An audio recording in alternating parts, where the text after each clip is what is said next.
Ey do'stim, mu'min, birodarim, o'zingni aldama. O'zingni aldama. Bunaqa ro'zaga Xudoning ko'zi uchib turgani yo'q. Bunaqa ro'za tutgin degani yo'q Parvardigor.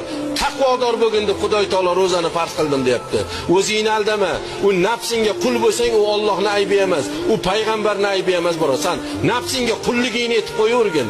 Sen Allohga qulchilikdan ko'ra nafsingga qulchilikni olsa afzal ko'rayotganligini o'zing insofdan tan olib qo'ygin. Ozgina ro'za tutgansizlar kuni bilan. Mana buni yeb olasizlar, mana buni ichib olasizlarda darrov keyin nos solib turib tilni tagiga tashlaysizlar. Vaholanki ro'za tutuvdinglar. Bu ro'zani haqqa olib bormoqchisizlar. Bu ro'zani kimga keragi bor? Qani aytinglarchi? Kimga keragi bor? Oranglarda nechta chilimkashlar o'tiribdi, hozir pachkasini siqib o'tiribdi, g'ijimlab. Tezroq duo qilsaydi, bitta tortib olsam edi deb o'tirganinglar bor. Yosh yigitlar bor oranglarda. Baquvvat-baquvvatinglar bor. Shu kungacha ro'za tutmadinglar. O'ylamanglar, bu shunchaki yopildi, qozon yopiqligicha qoldi demanglar. Mana shu 25 kun davomida tutmagan ro'zaylar birodarlar. Mana bu suvga o'xshab turib upakovka qilinib tutmagan ro'zaylar har bir kuni sizlarni jahannamiylarga eksport qilinaveradi, boraveradi.